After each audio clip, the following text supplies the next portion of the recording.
Good afternoon, everybody, and welcome. My name is Eddie Westerman, and I work in WEA Communications. I'm the moderator for this afternoon's town hall. The purpose of today's town hall is to keep you updated on our work on your behalf and to answer as many questions as we can. We're so glad you have taken time from your busy schedules to join us today. Let's begin by recognizing that while we're meeting virtually, most of us are joining from around Washington state on the traditional lands of 29 federally recognized Native American tribes and many more Native American tribes that have not been federally recognized. Our WA headquarters building is located on lands where the Coast Salish, Duwamish, Muckleshoot, and Puyallup tribes have lived. We honor with gratitude the land itself and the people who have stewarded it throughout the generations. We commit to continuing to learn how we can be better stewards of the land we inhabit. Our Washington Education Association President, Larry Delaney, and our WA Vice President, Janie White, are with us today. Additionally, we have WA's new Executive Director, Amy Iverson, our COVID Coordinator, Mary Howes, the Director of Government Relations, Jabril Diop, and Bargaining Specialist, Jen Silvas. We're also pleased to have sign language interpreter Eudor Mulbauer supporting us with sign language services today. We anticipate being live for about 60 minutes. The meeting is being recorded and will be posted on WA's website at www.washingtonea.org as soon as we can following our session. I'll remind you that the purpose of today's town hall is to share the work WA is doing around the ever-changing COVID issues, to support you, our members, by trying to answer whatever questions you have, and to explore ways that we can move forward together to keep our students, their families, our families, and ourselves as safe as possible until the pandemic is under control. If you have questions, please send it to us at wa@washingtonea.org. Let us know your local association, the name of your school, where you work, or if you're not an educator, what your role is, such as parent or student. Now I'll turn the meeting over to WA President Larry Delaney.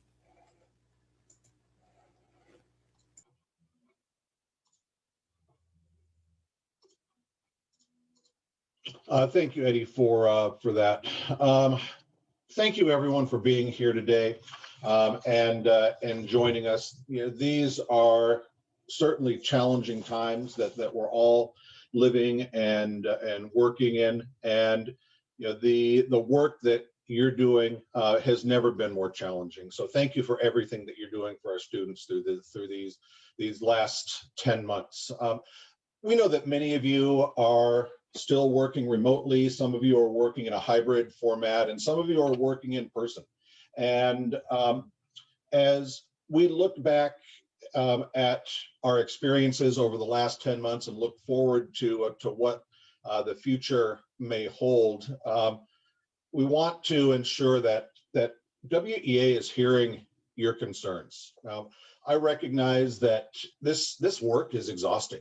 I understand that. Many of you know that my wife, Julie, is a first grade teacher. I hear about her experiences working in a hybrid format on a daily, multiple times per day. And so I get that. Although I'm not in the classroom right now, I understand the experiences that many of you are having, and it's been a physical, mental, and emotional roller coaster ride. I also have to acknowledge before we begin here today that I share your frustration with what you're hearing from Governor Inslee and Superintendent Reichdahl, and I understand the frustration that you're sharing with me.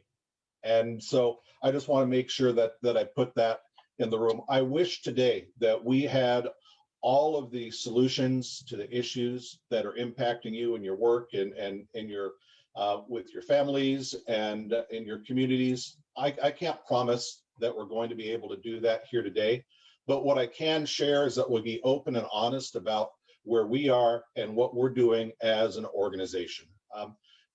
From the onset of this pandemic last March, and it's been 10 months that we've been at this, the top priorities of WEA have been to ensure the health and safety of you all, our educators, your students, their families, your families, and our communities. And nothing has changed. We've run into roadblocks along the way that can't be disputed, but nothing has changed from 10 months ago. We know that in the work that we're doing, we need to continue to put racial justice and equity at the forefront of what we're doing. You know, this pandemic has shined a bright light on the inequities that have always existed in public education, and we can't, in a rush to get back to normalcy, forget the injustices that have always been present in public education. We know that this pandemic has also shined a bright light on the needs that public education has, and the needs have never been greater. We know that we have an increased need for counselors and social workers and nurses within our schools, and that those areas are woefully understaffed. We need to continue to work in Olympia with budget makers and elected officials to ensure that the funding that comes to public education isn't cut. So, although much of the work and our experiences are different, much of what we're doing is the same and is unchanged.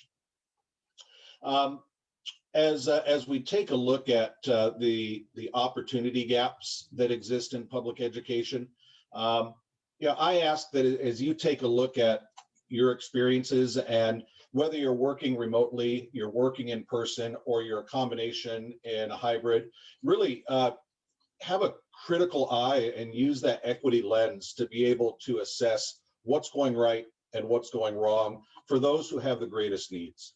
And if we can come out of this and have a greater sense of how to serve those students with the greatest needs, then we'll be able to look back and say that this pandemic, this last 10 months was not wasted, and we can take some lessons and we can improve our services through that. I want to take this opportunity and reintroduce, you know who she is. She's your vice president, and she's my partner in this work that we do. I want to pass the baton to the WEA vice president, Janie White. Thank you, Larry. Hello, everyone. I just want to tell you a little bit about what we've done this far. Over the last few months, our WA Board of Directors have taken several actions, support and advance our priorities. Some of the key steps we have taken include improving the implicit equity documents last summer to inform the OSPI work group about how to create plans to improve distance learning, particularly for our BIPOC students, rural students, and others who struggle with remote instruction. The document provides specific questions that school districts and local unions can and should address to identify and overcome barriers to remote learning. We passed a resolution last summer codifying our commitment to the health and safety of our members, students, families, and communities. Also last summer, in planning for fall, the board said we must advocate for quality virtual instruction that includes plans to meaningfully address students who weren't reached effectively in the spring due to racial, social, and economic disparities. Just this month, the board passed a resolution encouraging access to the vaccine for any educator working on site. We also sent a letter to the governor sharing our concerns over the lack of scientific data in pushing for the expansion of in-person instruction, and passed the resolution called for any and every educator working outside to be prioritized for the vaccine. We also collaborated with other education labor unions in a letter we sent to the governor advocating for priority vaccine access. And it is important to recognize that our labor brothers and sisters who work on the frontline positions also need access. Of course, it includes healthcare workers, transit operators, first responders, airport workers, food service workers, and among others that I have not named. Thank you for your work you have been doing throughout this difficult time. Your stories have inspired me, and I will hand it over to Eddie for some questions. Thank you. Thank you so much, Janie. Our first question today is, what is WEA doing at the state level to help those of us who are struggling and stressed about feeling like we're being forced to go to in-person school before being given access to the vaccine. Larry, you want to take that one? Yeah, thanks, Eddie. And this is probably the question that I receive more than anything else. What is WEA doing? And I get that that there's frustration around this. So I want to assure you that we are working at sharing educator voice and educator story on a daily basis, multiple times a day with decision makers in Olympia. The governor knows our positions and our interests. Superintendent Reichdahl knows our positions and our interests. Do they agree with us? No, but they're well aware of where WEA is coming from, and please know that we are elevating your voices on a daily basis. Some things that right now you can help us with. There's a bill in the House. I believe it's the House Health and Safety Committee, House Bill 1420. This was dropped, and it would prioritize educators for vaccines. It's certainly not a perfect bill by any means. It would have us jump the queue and prioritize educators, even before some other essential workers. And as it stands, this bill likely will not receive a hearing and will die in this committee. We're asking WEA members to reach out. We shared a link last week to reach out. I'm sorry, I'll share a link on Monday. In the COVID world, my calendar is all jumbled up. Hopefully you can relate to that. But on Monday, we shared a link, and it's super easy. Just click on the link. You need to put a little bit of your information in, and you can send it off, and it gets blasted off to all of the committee members, as well as other essential or key legislators in Olympia. You have the ability to put your own message in there and share your own stories as well. So that's out there. If you can't find it, if you didn't get it, you can go to facebook.com/ourvoice, WEA. And I think that's going to go into the chat. And you can check that out, and please do that. I think as of today, we had 2,800 respondents to that email. So 2,800 messages getting sent to legislators saying, please give this bill a hearing. If it gets a hearing, you all have an opportunity to use your voice and testify and share why educators should be prioritized and the importance for that. We also are keeping an eye on the situations from district to district, and we know with the just shy of 300 school districts across the state, there are a variety of reopening plans. Some districts are using what I would consider to be good judgment, taking their time, not rushing. Others are operating from a position of haste. And we are certainly encouraging districts to take their time at any sort of expansion of in-person learning.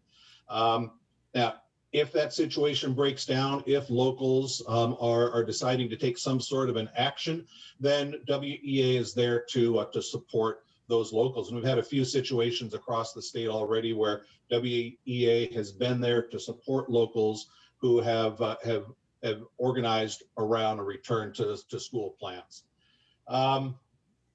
Obviously, I hear a lot from you about your frustrations regarding the vaccine issues. I get it. It is frustrating that we're back in schools. In many instances that we don't have access to the vaccine, and it's equally as frustrating to see stories on Facebook or in the media about some educators having access and others not. And I understand those frustrations as well. I was just on a meeting this afternoon with the Department of Health, and across the state in this next week, there were 358,000 requests from healthcare providers for vaccines, meaning they believe that they can administer 358,000 vaccines. The state is going to receive just above 100,000. So we're receiving less than a third of the doses that healthcare providers believe that they could administer. All sorts of challenges and frustration around that. So, I hope that helped to answer your question. I would encourage any of you on here, if you have specific questions that don't get addressed today, please reach out to me. Send me an email, Delaney, it's EY in there, at washingtonea.org. And, I'll do the best I can to try and get an answer, get it to the right person who can answer your questions. Eddie? Yep. Thank you so much, Larry. We have a member from Olympia who says, I'm confused. Who has the power to close schools? Who has the power to open them? What role do all the different governmental leaders and agencies play in terms of deciding when students and what age students are back at school in person? What are we doing in the legislature to advocate for these issues? A lot of questions. Jabril, do you want to tackle some of those? Absolutely. Thank you, Eddie, and thank you everybody for being here today. Again, Jabril Diop, Director of Government Relations. So I'll start by focusing on the legislature. Our theme this year is United for Safe, Equitable, Just School. So that means addressing the challenges brought by COVID for students, schools, staff, and family. Also means improving equity by dismantling racism and meeting the need of all the students in our schools. Fighting for funding, new and progressive revenue. So these items obviously overlap, but we already made some good progress on this work. For example, Senate Bill 5044, which will provide anti-racism professional training for all our K-12 staff, has passed the Senate. Also, House Bill 1028, which eliminates the EdTPA, is moving steadily through the House. We are working on solving specific budget problems as well as supporting good budget decision. This legislature is fast tracking the appropriation also of the federal stimulus package, and we're expecting it to pass the floor this week, which will head to the governor for his signature. We continue to work with the legislators, as you know, to keep 5128 Senate measure moving. This is a transportation bill to address the challenges raised by the pandemic, and also regarding the enrollment piece, which, as you know, has dropped. We anticipate seeing some of these issues addressed in the supplemental budget, but most of it in the biennial budget. One of the big points of emphasis, obviously, is stopping the higher ed cuts and furlough days, which have been proposed by the governor. It's high priority for us. Cutting funding that has already been bargained or budgeted, and at the same time adding furlough days on top of that, harm not just our educators, but the students that they teach. Finally, we are meeting regularly with DOH, LNI, and the governor's staff, sharing your needs in regard to the guidelines, the safety guidelines on our schools, on our campuses, to make sure that we help the state continue to enforce those LNI safety rules. So as far as the second part of the question, who has the power, the authority to make decisions regarding school? Let's start with the governor. The governor can use his emergency power to close school, but only a school board has the authority to reopen them. He can and has used his bullet pulpit to create and change expectation, as he has done recently regarding the push for more in-person instruction. The governor can, with the federal government and the State Department of Health, create guidelines for vaccination phasing. The State Department, on the other hand, the State Department of Health can issue school reopening guidelines, but they are voluntary, not enforceable. We've seen the voluntary nature of those guidelines throughout the fall and this year, as we watch school reopen, and we also watch the caseload grow when those schools were reopened on the phase of reopening. The state labor and industry department regulate workplace requirement. That's why WS puts such a great emphasis on putting a larger focus on LNI regulation, because those are regulations, they are not voluntary guidelines. So we're able to provide a greater support in how to negotiate these requirements at the local level. Additionally, the Department of Health uses state information to make their own decision, but they do not have to follow state guidelines. That's why we've seen so much variance between communities around Washington. Finally, school district can make the decision to reopen, and working conditions are subject to bargaining with the local union. So I hope this helps a bit, figuring out who has the authority, and with that, I would like to pass it back to Eddie. Thank you so much, Jabril.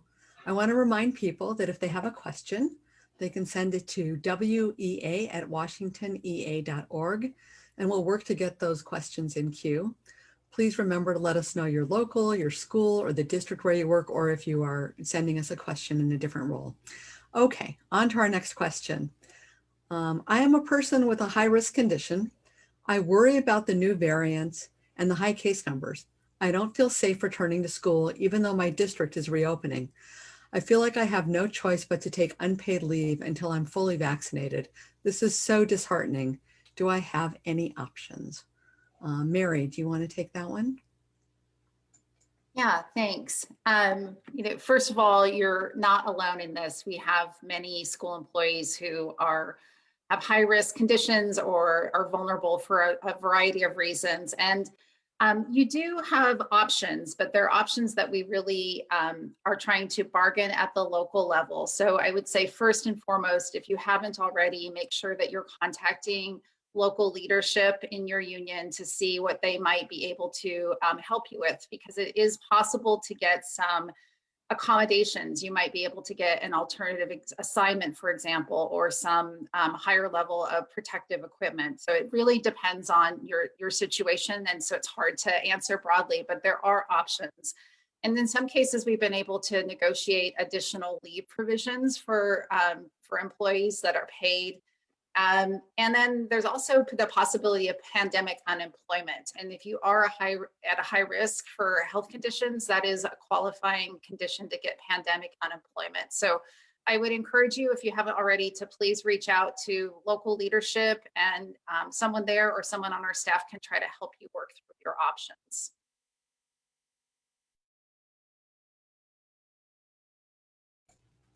Thank you very much for that. Okay, next question. What do you say to today's announcement by the CDC about schools needing to open now? No need to wait for the vaccine. Larry? So if you haven't been paying attention to the news today because you've been in a classroom, whether that classroom is brick and mortar or virtual, the director of the CDC had a comment this morning that it appeared that it was safe to return to in-person learning without a vaccine. And there are a couple of words in the statement that jump out at me. One was, it appeared and the data suggests. Appeared and suggests do not give me overwhelming confidence. I'll also share that data was based on research in one rural Wisconsin county. And I'll be honest with you, I don't know the demographics of that county. I know that in Washington, half of our students are students of color who go home to families of color. I know that the virus has a much greater impact on communities of color as well. And so before I can give some sort of definitive statement on how I feel, I need to be able to see a report that's issued from the CDC that gives a little more guidance. I will say I was appreciative after that I did hear a blurb from the White House press secretary saying that they would have to see a report before they issued a statement on that. So I think that's something that's important. And this does not change WEA's position. Our position is that educators must be prioritized. And we believe that is important. That provides a safeguard. It provides one more layer of protection. It's not a catch-all. Districts still must meet all of the other requirements that, as Jabril mentioned, that L&I puts out there. So this is one more layer of protection that can provide some safety and some assurance for our educators, students, families, and communities. Now, I get the political pressure is huge as well, but just because political pressure mounts doesn't mean that it's the right thing to do. Eddie? Thank you. Here's our next question.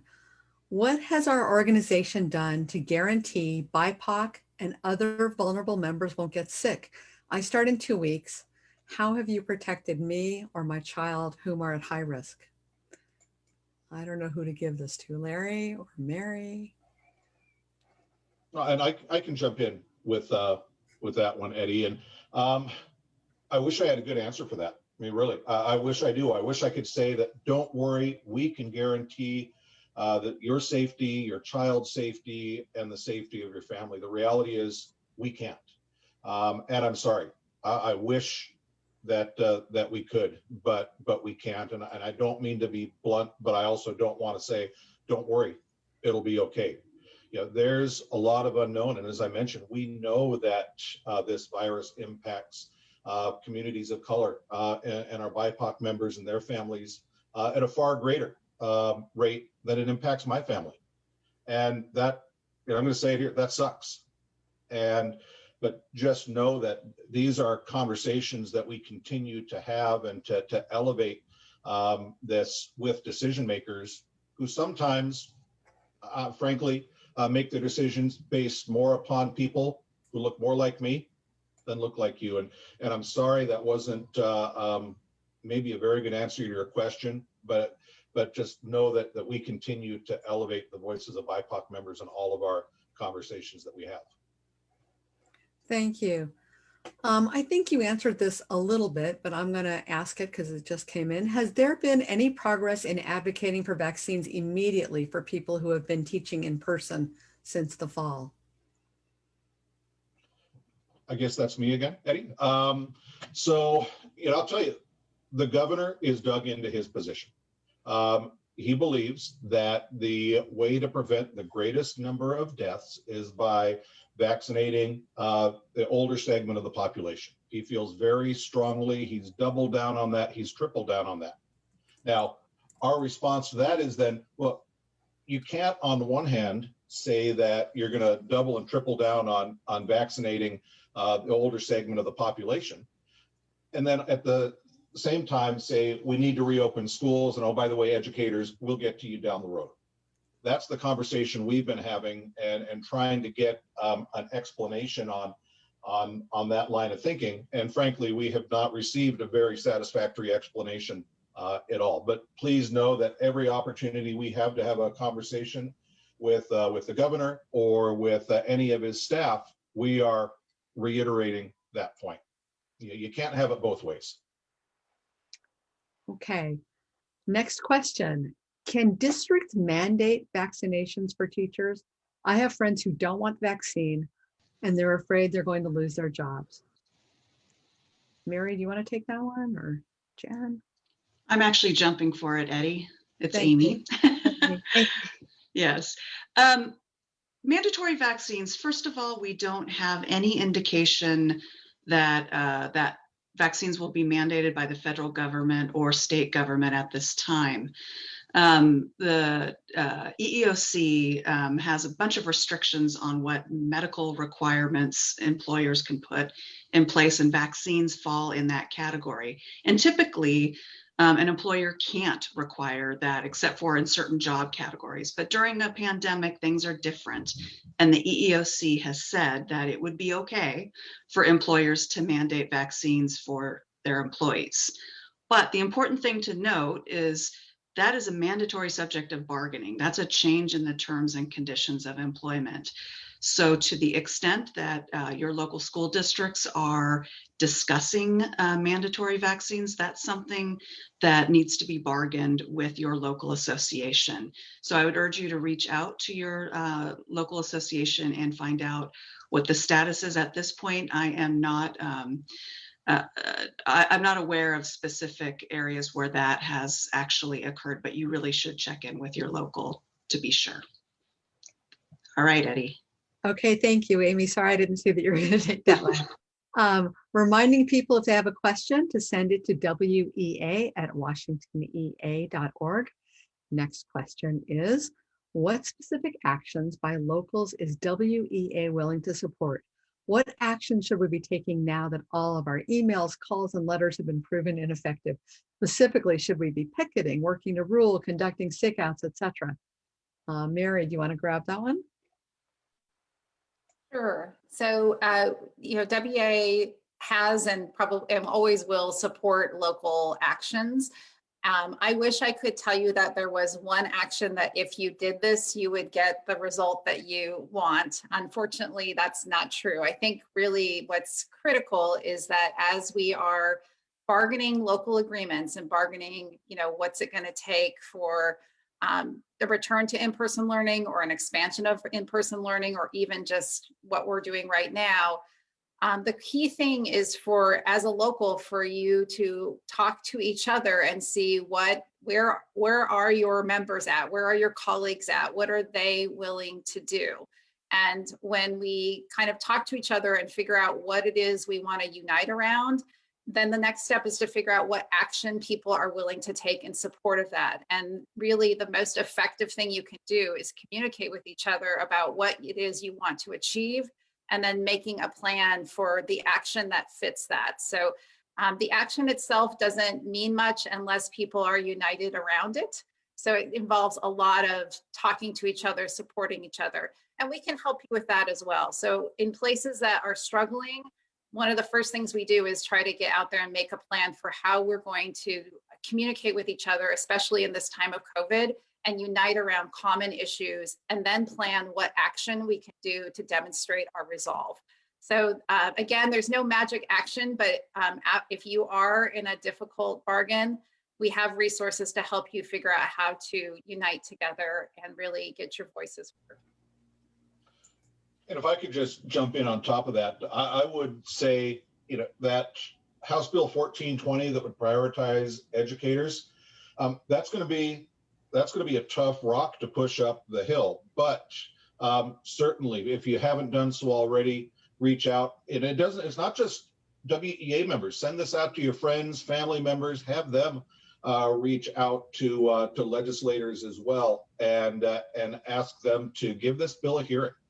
So our voices can be heard better at Olympia. Right now, my voice has been heard, but our power is when our voices can be heard.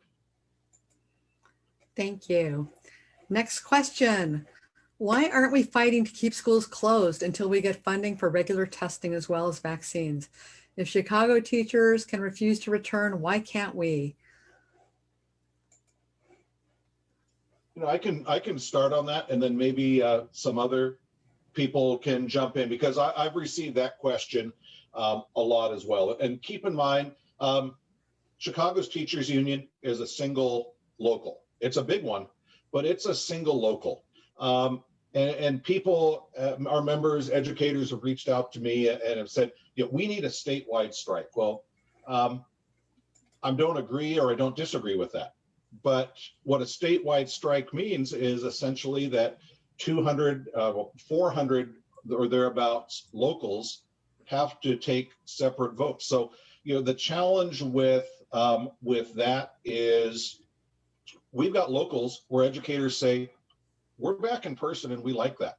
And I'm not judging whether that's the right thing or the wrong thing, that they believe that that's working for them in their community. We've got other locals where educators are saying, no, we're not going back. And so, we value local control. And this is a difficult situation, because I understand where you're coming from, that there's times where local control is great. There's times where local control is a challenge. And in terms of some sort of a statewide action, local control is certainly a challenge. And so, I would just put that, I would put that out there, certainly, and acknowledge that I get that we've had members who have been in person since last March. They've never not been in person. And we have about 20,000 members right now statewide who are in some form of in-person learning. So if there was a belief, nothing is happening at WEA to stifle that, but as I have conversations with the local leaders and say, what's your capacity? Where are your members at? I've had very few local leaders who have come back to me and said, I believe we have the ability to take some action. Most have shared with me that we're divided. And that's a tough place to be in, to organize around. So I understand the need and I understand the want. But I also ask you to understand the difference between Chicago, where there's one decision-making body, and WEA, where there's 400 decision-making bodies. Okay, next question is, it's actually a question about districts, and I expect that we're going to probably shift this to how should we, but how should districts deal with positive student or teacher COVID cases in regards to contact tracing, closing schools, who gets quarantined for how long, that kind of thing. This is particularly unclear in secondary schools where teachers are encountering 100+ students a day. Jen, you want to take that? Sure. So WEA looks at this from a standpoint of what can we do to help support members on this.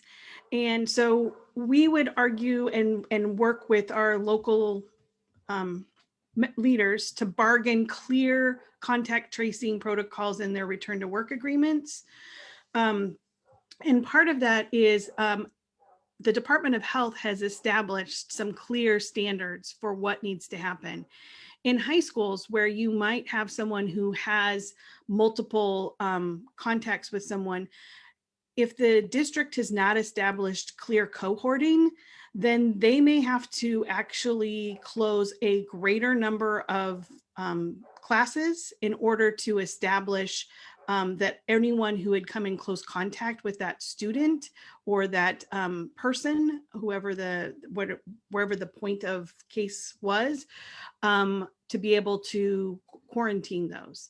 So there's a 14-day quarantine for close contacts, and that is 6 feet over 15 minutes, closer than 6 feet for over 15 minutes in a 24-hour period. And so there are some clear standards for what that looks like. A lot of districts have pushed this conversation off to the Department of Health, their local health jurisdictions. And so it's important that we are following back up with those school districts to make sure that they are not just saying, okay, well, we don't really have to know who was where, when, because that is part of what they're going to have to do. They need to know, like, who did the student come in contact with? What other, and what were their teachers involved? And when that happens, the people who were in close contact should be quarantined. That may then prompt needing to close schools. In elementary, it's a lot easier. And in our secondaries, that's where we have the greatest challenge. And we're starting to see that as we see more and more secondary schools start to open. I hope that kind of answers it. It has to do with that close contact. And it has to be a primary case. People who have been in contact without that primary positive case don't end up in the same quarantine pool. Thanks, Jen. Okay, the next question I think is going to go to our COVID coordinator, to Mary, and it says, North Thurston schools were able to vaccinate their staff. How did they bargain that? I'm curious how that happened, because it's great to see, but it should be happening all over the state.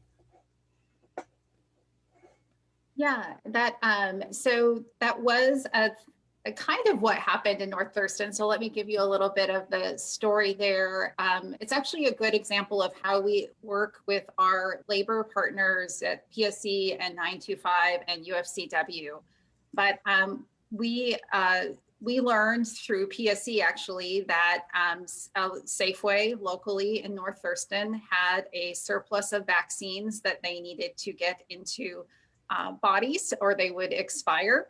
And they coordinated with us and invited us to join, that we could find a school site in North Thurston, because this is where they were located. And last Saturday, they were able to provide vaccines to school employees who are in that first category. So it didn't get the vaccine to all school employees. You had to be in that first category, over 65. And I'm trying to remember all the criteria in that category 1.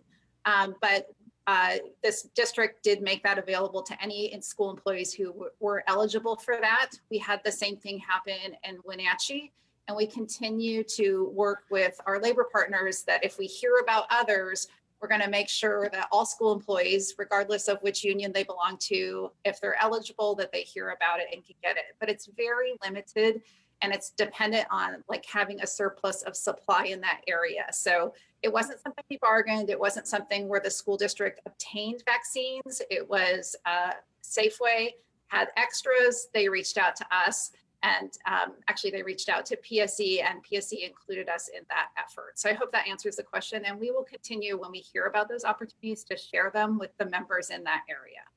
I will also say that this is another thing that you might be able to make progress with locally in your bargains. I have heard where some places, again, it really depends on supply, but have been able to work collaboratively with their district to partner with a healthcare provider or a pharmacy in the area to get vaccines to those who qualify and to kind of build that relationship. So we'll look for more of those opportunities as supplies are available. Great, thank you. I think we might stick with you for a minute, Mary. Here's the next question. While we continuously hear about the struggle of bringing students back to in-person school, I'm in a district where we've taken the time to do that and made it work. Why don't we hear more stories about where things are working? Yeah, that's a great point. And I do want to recognize that there are many people who are and have been working in person, and there actually are many good school districts that have done, worked really hard to make sure that conditions are safe, that they're complying with L&I guidelines and so forth. So those are stories that we can share more of, but I also want to reassure you that they also are valuable learnings for us. Like there's things that they found that have worked and haven't worked, and we try to share that with each other so that as places move to more reopening, we can kind of learn from the lessons that others have already experienced. So we will continue to share more of those stories and definitely appreciate where it is working. Thank you, Mary. I'll try and give you a little break now. Next question is, we mobilized an entire state when it came to contract and pay issues. Why can't we do that to save lives? Larry, you want to take that?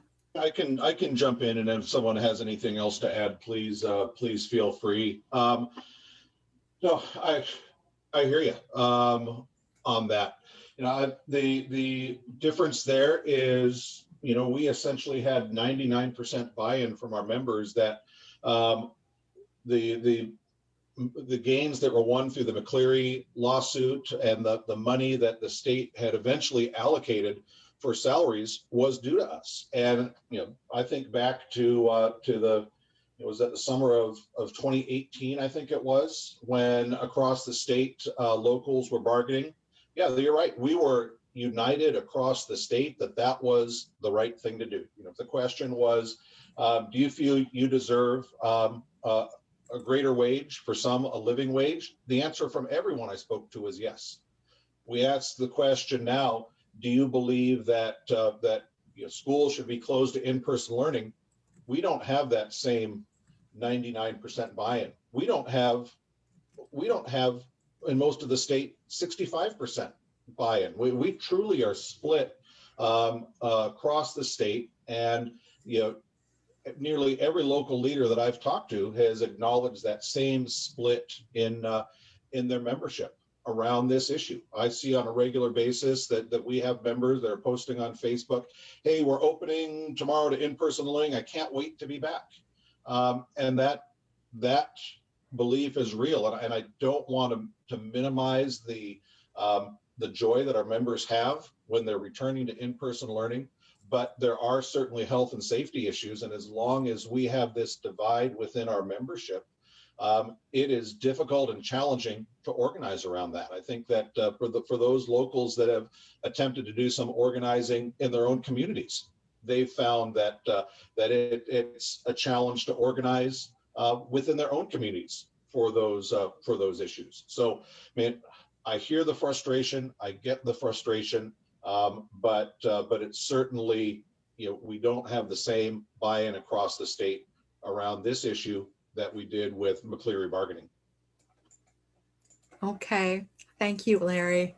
Next question. No, actually, can I just, with that said, that doesn't mean that you should not have conversations that, as were mentioned earlier, and talk to your coworkers and talk to your colleagues and work within your union leadership to see if anything can be done. So don't take my comments to mean you shouldn't have any conversations. You should, and as Mary mentioned earlier, WEA is there to support you through that process.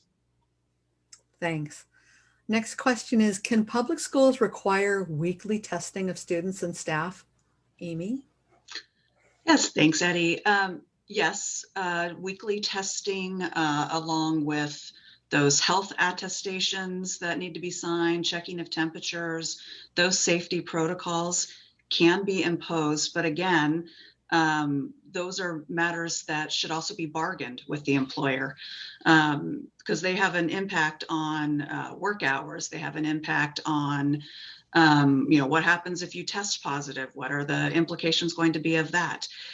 So again, that's something that you would want to check in with your local association to see if that's something that's been proposed, and do you have a memorandum of understanding with the district that addresses all those ancillary issues. Thank you. Next question is, why hasn't there been help with out of control workloads? Mental health is suffering for teachers and other school employees with the lack of being able to keep an unsustainable school system.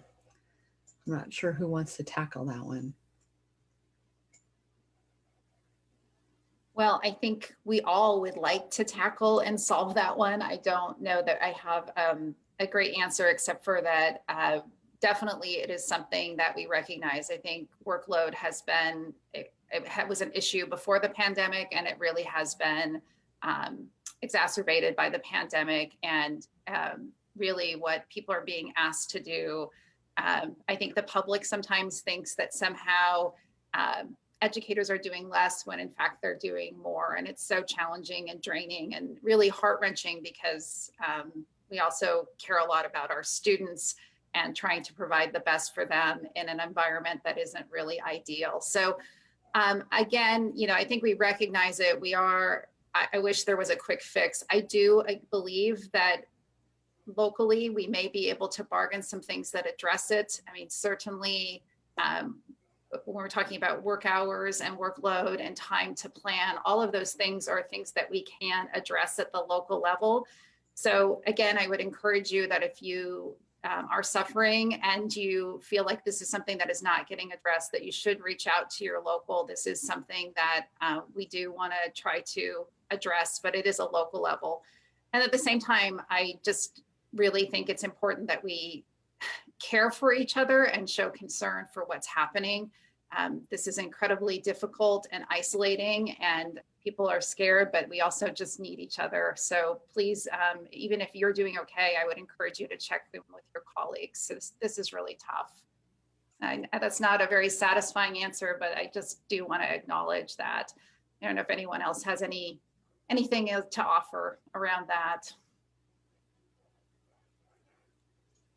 I'm going to go on and ask the next question. This is kind of a follow-up. So Amy, I think we're going to come back to you. Somebody said our district's lawyers claim that legally public school students cannot be required to provide sample for testing. Is that correct? Yeah, it actually is. This is where who has the authority to require what issues come up. Department of Health issues guidelines, with the exception of a few things that are enforceable. Those are proposals for adequate safety measures. But the Department of Labor and Industries can issue and have issued requirements for safety. Testing isn't one of those requirements, but an employer has the right to impose a requirement like that subject to bargaining. It's not the same for students. Those L&I requirements or imposition of testing can't legally be done with students and without parental input.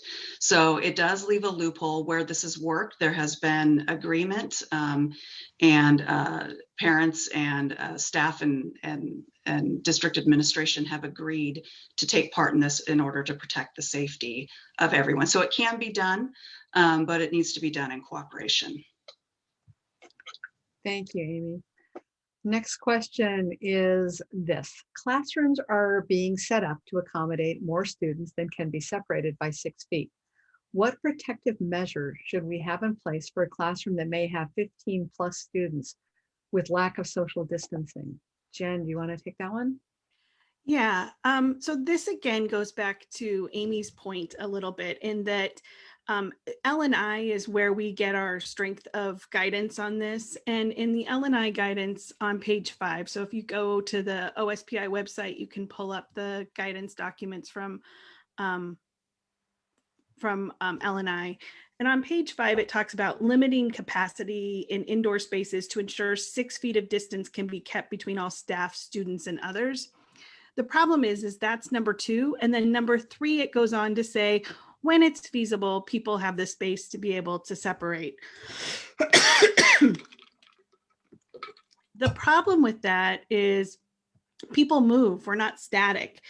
So what I would say is if the district is setting up the room and there is not an ability just to have 6 feet, even from middle to middle, that's an opportunity for your worksite safety committees, which every employee has an opportunity, every employee group should have a representative on that committee, to request a consultation with L&I to have them come in and take a look at how the building or the classrooms are set up in that building.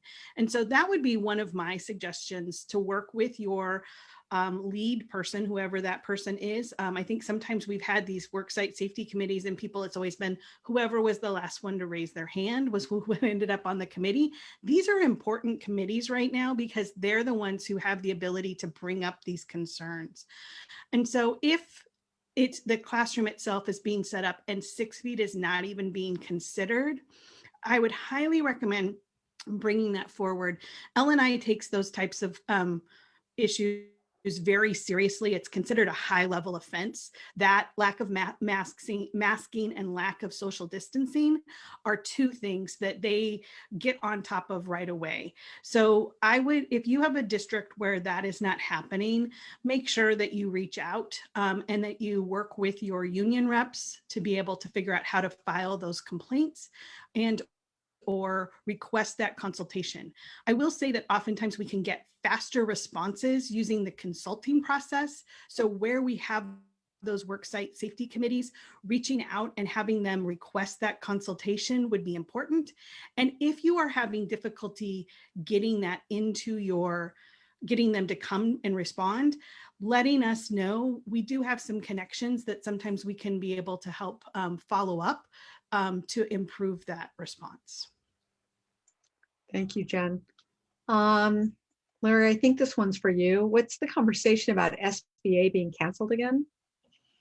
Yeah, so thanks, Eddie. And I hope I've been sharing a lot of bad news. Hopefully I can share a little bit of good news with this. And what I can tell you is that Superintendent Reichdahl has filed the necessary paperwork to get a waiver for Smarter Balance, the Smarter Balance Assessment, the SBA.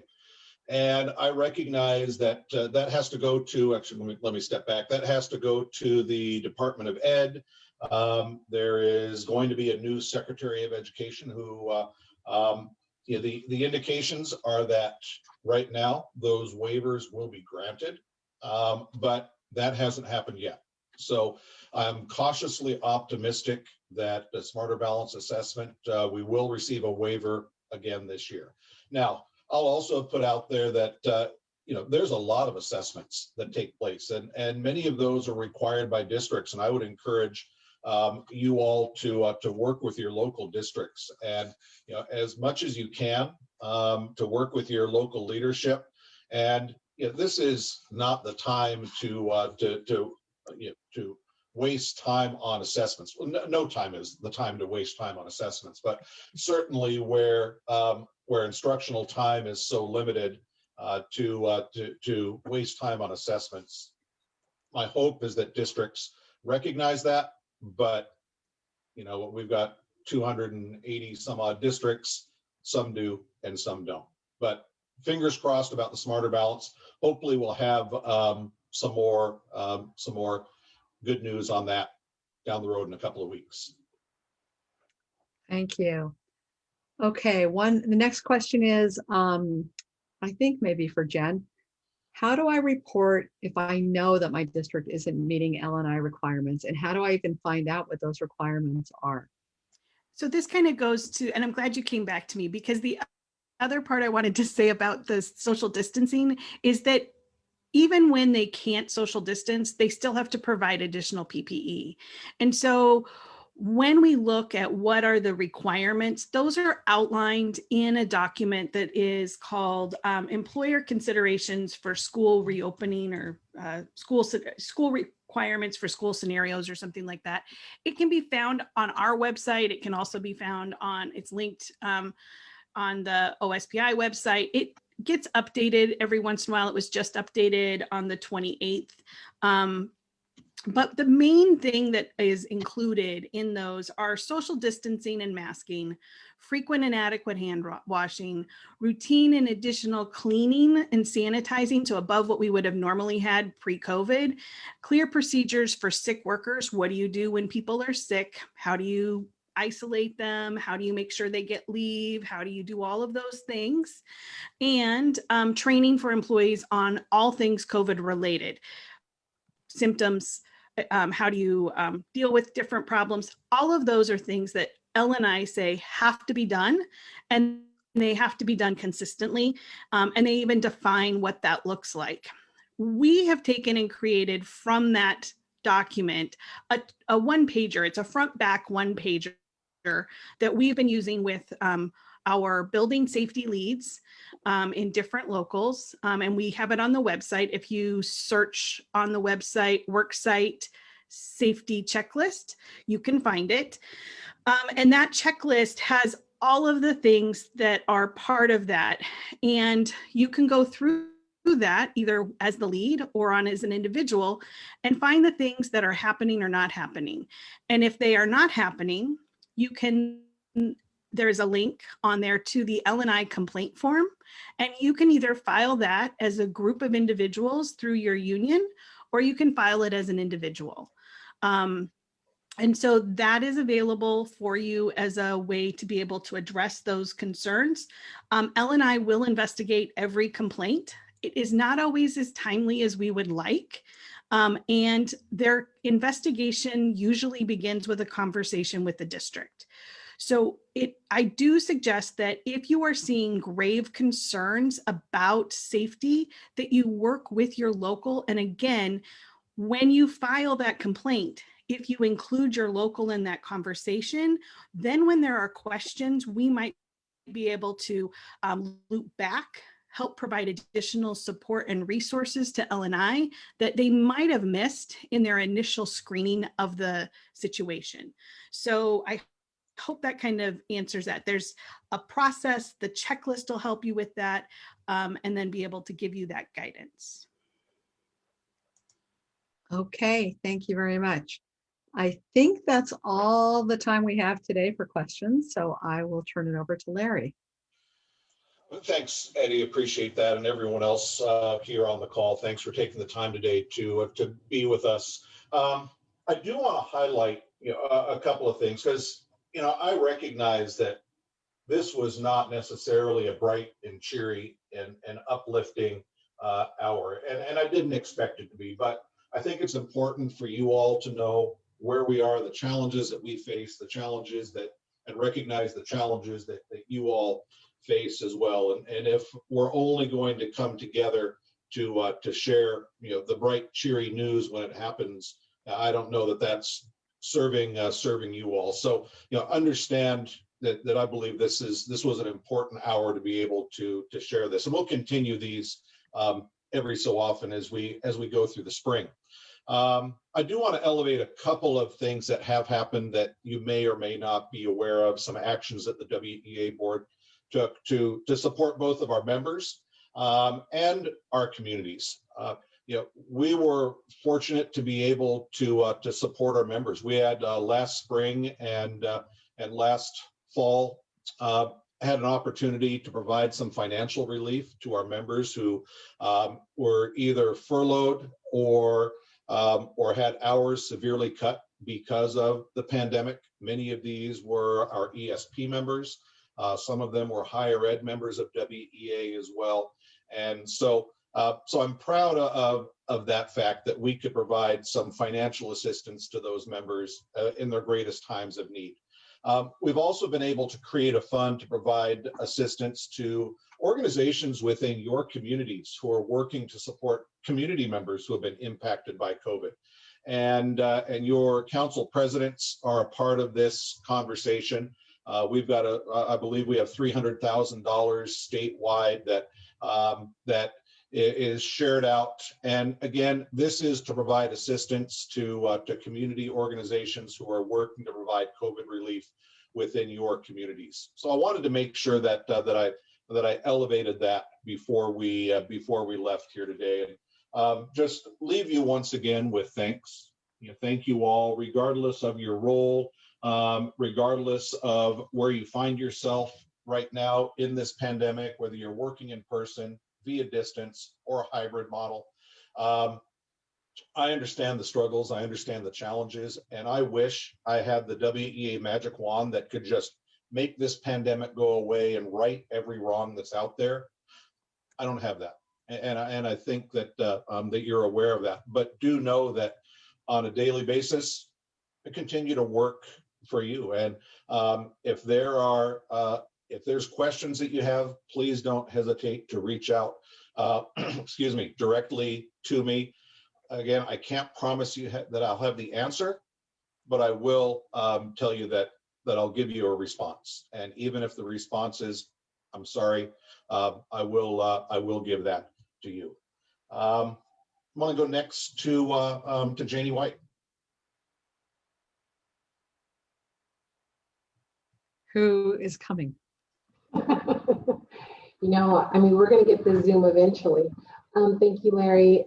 As you heard today, we are all working relentlessly every day, and we have a lot of questions and not a lot of answers during this pandemic.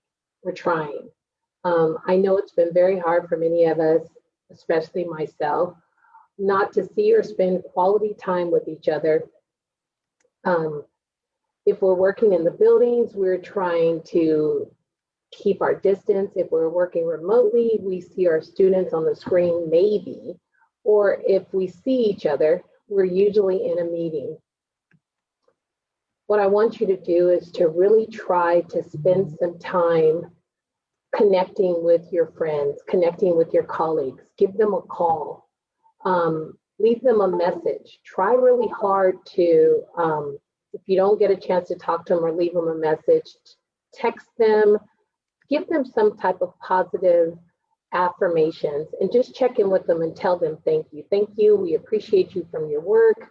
We appreciate the work you're doing with your students. Give a bright spot for one of your colleagues, because we're all struggling. We know you're tired. We know you're frustrated. We also know that you're doing some amazing work. So tell your colleagues how much you appreciate them and you miss them. I know personally, I try really hard to give some type of positive affirmations because it means a lot to me, and I know it would mean a lot to all of you. I want to start right now by just telling all of you thank you. Thank you very much for just spending this time today with us this evening. You just shuffled another day to be able to talk with one of us. And I want to make sure I thank the panel. Thank you all. I want to thank the team, Eddie, Larry, Amy, Mary, Jabril, Jennifer, Adam, Mandy, Linda Wu, Brooke, and Linda Mullins. And if I forgot any of you, I'm sorry.